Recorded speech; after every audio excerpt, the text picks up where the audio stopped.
My wife Rachel and I grew up in a largish town of close to 30,000 people. We knew each other at an early age, roughly 6 or 7, can't specifically remember. We were practically inseparable. At 16, we started dating each other. When we turned 18, we moved away for work in a city just a few hours drive away. By 20, we were married and had bought our first house. At 22, we discovered that she was pregnant with a boy. It was then disaster struck. About 5 weeks before she was due to go on maternity leave, a large shelving unit collapsed and crushed her. I was told that both her and our child were killed instantly. 2 of her colleagues had also been injured in the accident, one left paralyzed, the other losing his leg after it had to be amputated. The company she was working for had, in a cost-cutting measure, decided to continue using old shelving that had been written off as unsafe instead of replacing it. I still haven't quite forgiven those executives and management personnel that made that decision, because they cut short the love of my life as well as killing our unborn child. It wasn't long after I was told I had a choice on how to proceed with what our company called compensation, but I called it blood money. They wanted to settle out of court to avoid a lawsuit. I, on the other hand, was out for their blood. Just to clarify here, this is not the revenge, this is still backstory. Fortunately, due to the coverage that it got, and involving several politicians, the case was settled quickly in court, roughly 3 years, in which the payout for all parties was close to 10 times the amount that they had initially offered.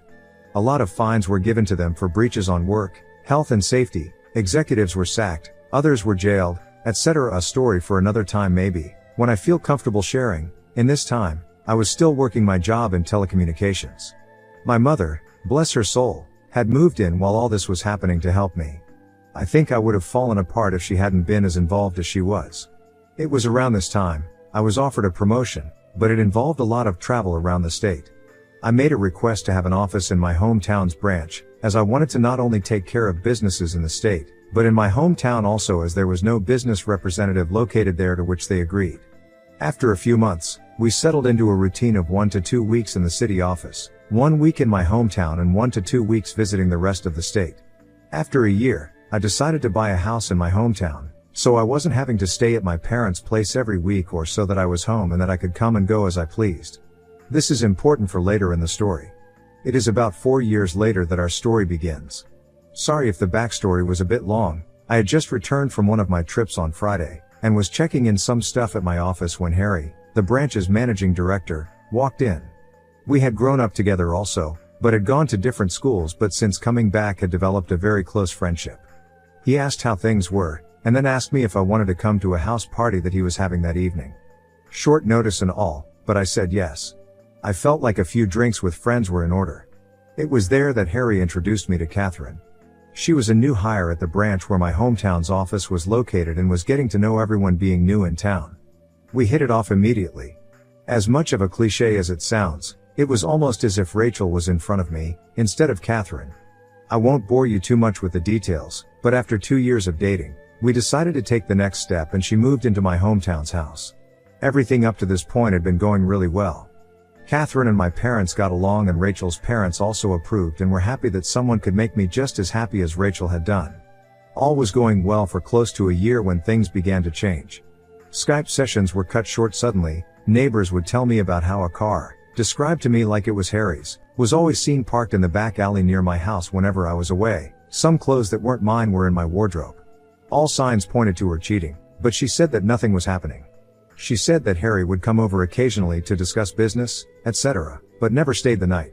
I chalked it up to me being paranoid and continued on as if nothing was wrong, but there was always this feeling that something wasn't right. It was close to 6 months after that I discovered that she had been lying to me. I had just finished closing a rather large contract with a new company and negotiations had wrapped up earlier than I had anticipated. So instead of sticking around for the next few days, I decided to pay for an early flight home and surprise everyone. Fast forward a few hours and I drive into my hometown and down the alley behind my house so that I could get into the house without being seen and surprise Catherine. Some part of me was curious, however, as to whether this mystery car was there. Sure enough, there was a car that was blocking the back entrance gate. I was confused for a moment, wondering if it had just been a neglectful neighbor parking, only to realize that it was indeed Harry's car. If it hadn't been for the high hedge line that I had put in a few years back for privacy, I may have well driven past my own place. Pulling up behind his car, I got out and thought it was strange that he was there so late, as she claimed that he always had left by now. As I approached the back of the house, I saw something that stomach drop. In my kitchen, Catherine and Harry were going at it hammer and tong. I froze. Time stopped. There was my close friend, having sex on my kitchen bench with my girlfriend. I didn't know what to do. So many questions were running through my head. Was this real or was I dreaming? Why were they having sex in my house? Feeling defeated, I turned and left without them seeing me. I sat in my car for what felt like an eternity. I was crying. Hard. But the sadness quickly turned into anger. The same kind of anger I felt towards those that were responsible for Rachel's death. I wanted to hurt them. Badly. As a pacifist, I don't believe in violence. It was then I knew I was going to punish them and destroy their lives. And what better time to start than now? I moved my car back up the alley, far enough away from my driveway that I could still see Harry's car, and then walked back to the gate where I could see into the house, and called her phone.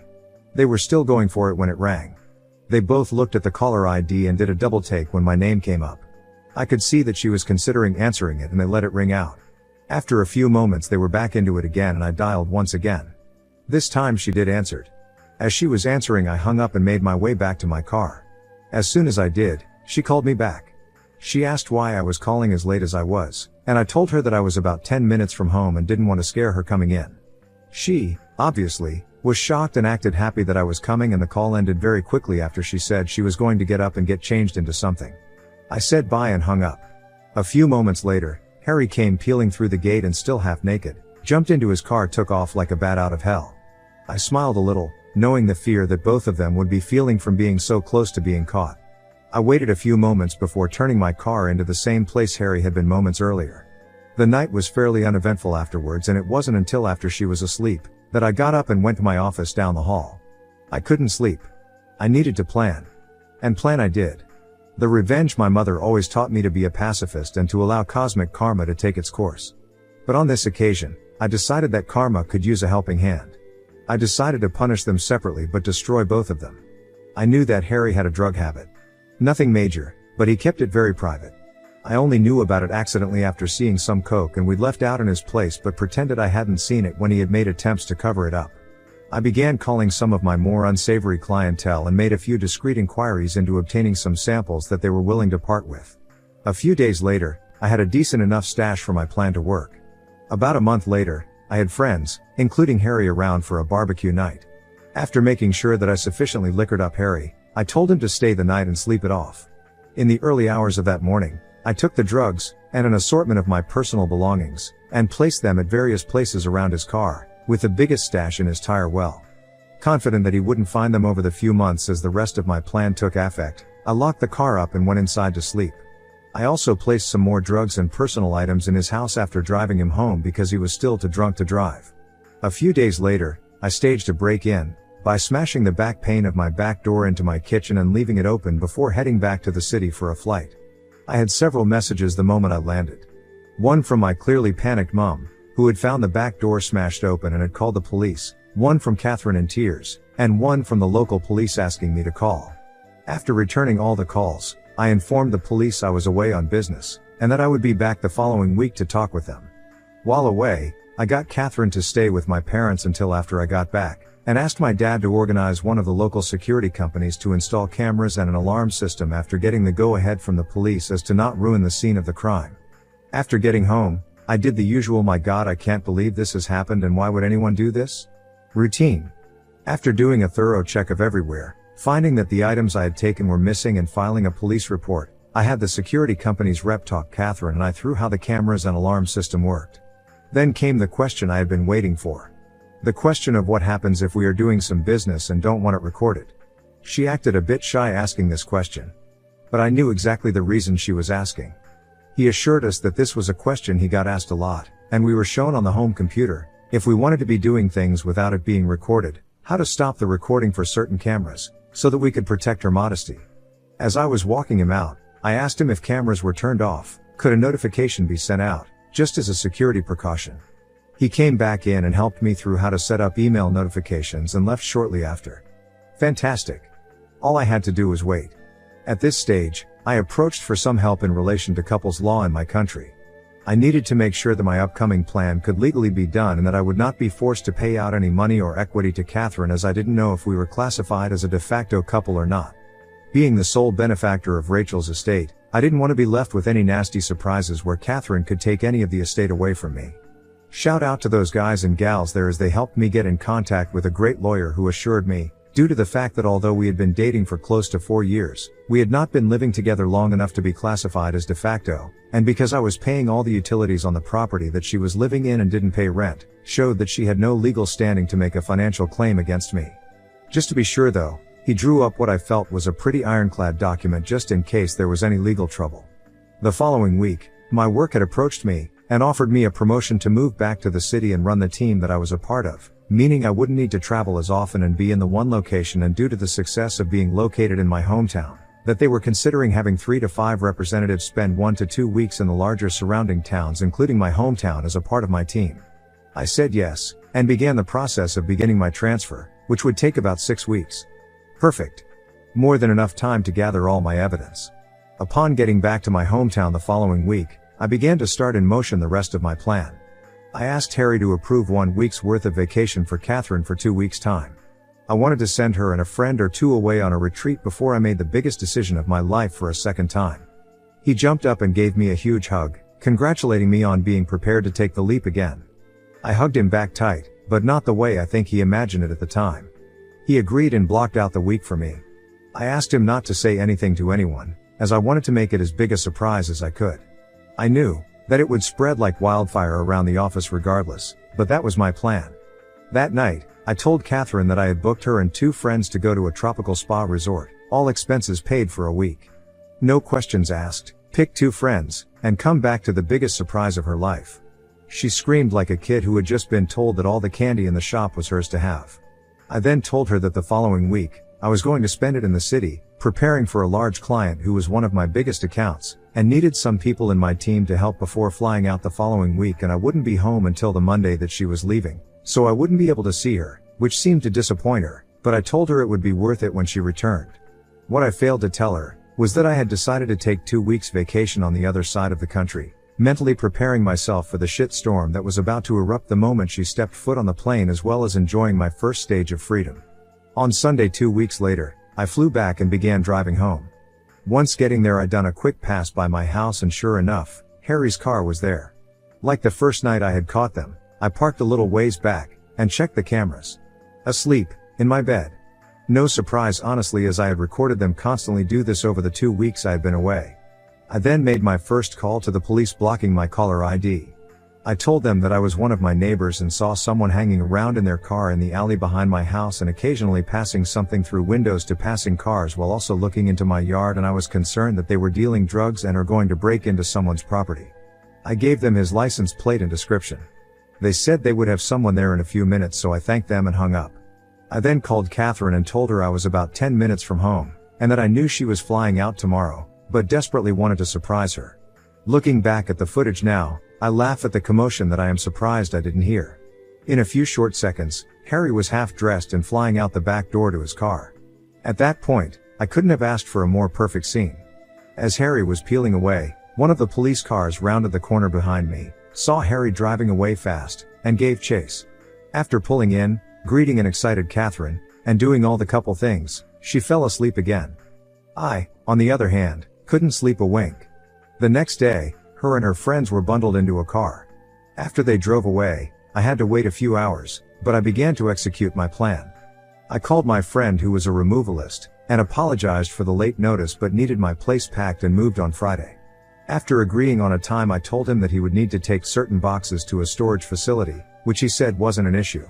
Then I began packing Catherine's belongings. Later that day, I got a call from the police for me to come and identify some property that they had apprehended from a suspect the previous night that fit the description of property I had reported stolen. I grinned to myself, happy that my plan for Harry had grown to fruition, and replied that I would be there shortly to collect it. Of course, when I got there, some of the items were still unaccounted for, due to the fact that they must have still been in his house and they hadn't searched there yet. By this stage, the town was buzzing with news. Events in my hometown don't stay secret for long.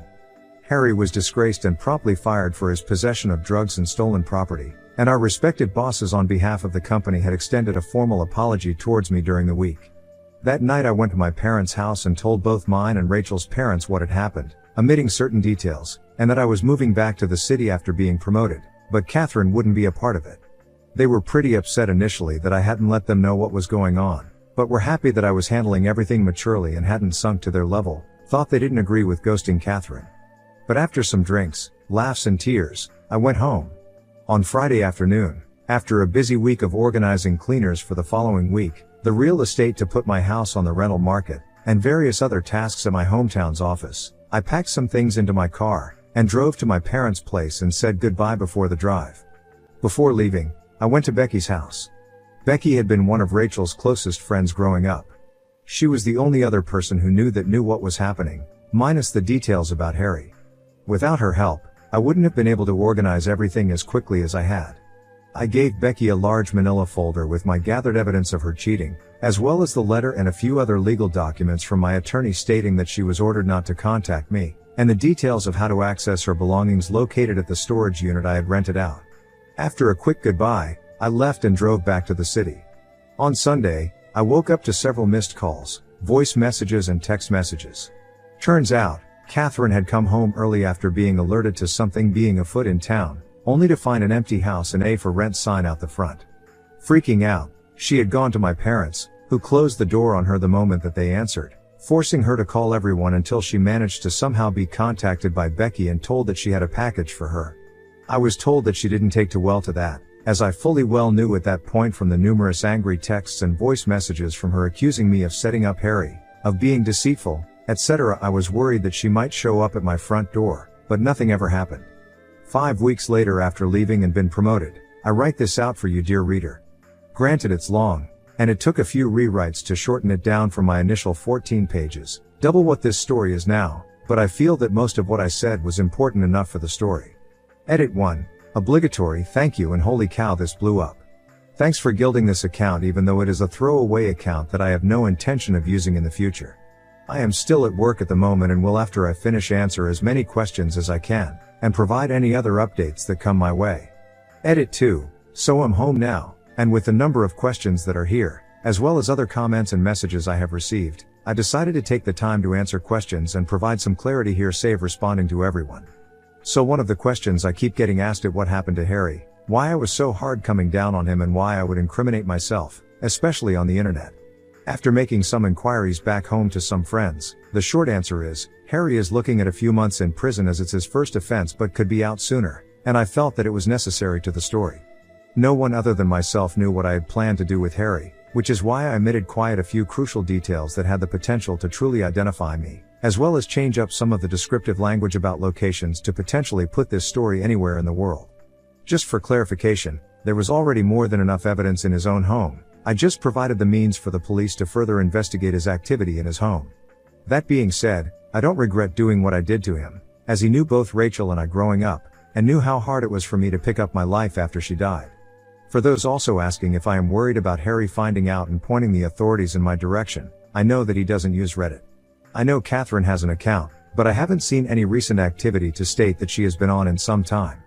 As for other Reddit users, who knows? Most of the people I am friends with on my main account may recognize this story if they come across it, but as for their browsing preferences outside the subreddits that we frequent on, I can't say. As for Catherine, people have questioned why I didn't do more to her, or why I stuck around for as long as I did. Honestly, I almost did kick her out after a few days, but I wanted to gather evidence and show proof of her cheating so that everyone she knew would know what she had done. She is a major socialite, her words, and I knew by exposing her it would kill her reputation. As for what happened to her, I have been told that she moved to another state just recently after being transferred. From the people I have spoken to today, she was put mainly on administrative duties before her transfer, as there was quite a bit of backlash after the rumor mill made its way around town. People have questioned the legality of what I did to her, moving all her stuff out, sending her and some friends away, spending a good amount on the trip, etc. Morally, I can see that it's a pretty dick move to build up her expectations of what she thought was going to happen. This, combined with killing her status around town, was my ultimate goal, to have her experience what it was like to have everything fall around you. But, from a legal standpoint, I had every right. In the time she had been living with me, she had never updated any of her personal information, driver's license, voting registration, etc., to reflect that she had moved into my house. I found out this information during the course of my preparation with my lawyer after I spoke to our /legal. with no concrete proof on paper to show that she was residing there, and because we hadn't met the de facto status, I was able to do what I did with no threat of backlash.